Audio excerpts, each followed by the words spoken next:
Armenian Foreign Minister Zohrab Mnatsakanyan met with the EU High Representative for Foreign Affairs and Security Policy Federica Mogherini ahead of the Armenia-EU Partnership Council. The Partnership Council will review the implementation of the EU-Armenia Comprehensive and Enhanced Partnership Agreement as well as the partnership priorities.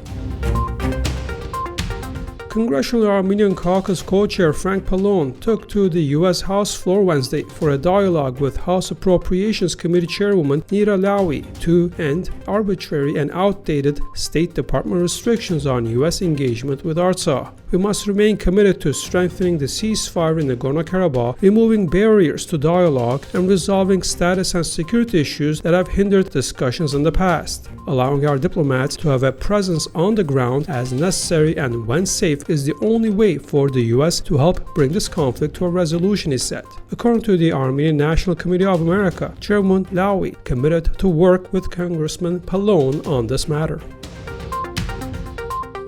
Armenian deputy of the Turkish parliament, Pallone, wrote about an Armenian woman named Arpine who has recently been attacked by masked men in Istanbul's Samatya district. An Armenian woman in Samatya was subject to a hate attack on May the 31st. The suspects have not been arrested so far. During my visit yesterday, their family said they decided to leave Turkey. I couldn't say no, don't go. Those responsible are not ashamed, but I am once again embarrassed for my country, Pallone tweeted.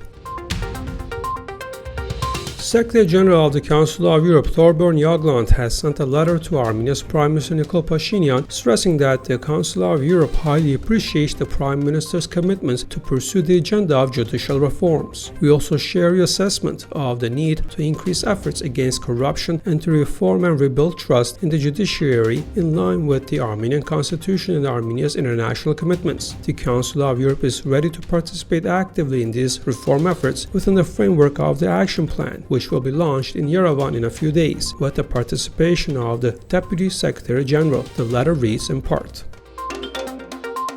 The situation on the border is relatively stable, said Armenian Defense Minister David Tonoyan on Thursday, and asked to comment on the increase in the number of the adversary's drones flights along the border. The minister noted that the Armenian side oversees the flights of Azerbaijani drones and added that an analysis is being conducted on the most recent Azerbaijani military drills.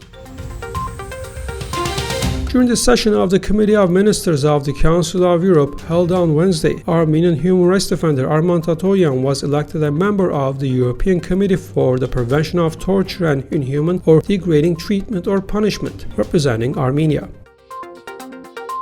The preliminary court hearing on the case of Robert Kocharyan versus Nikol Pashinyan was held Thursday at a court in Yerevan. Armenia's second president Robert Kocharyan's attorney is expected to submit a written motion on dropping this lawsuit, as on September 17, 2018, Kocharyan petitioned to a Yerevan court with a demand to defend his honor and dignity against publicly expressed slander. The reason for his submitting this petition was Prime Minister Nikol Pashinyan's public statement made during his working visit to France and regarding the wiretapped phone talks between National Security Service Director Arthur Vanetzian and Special Investigation Service Head Sasun Khachaturian.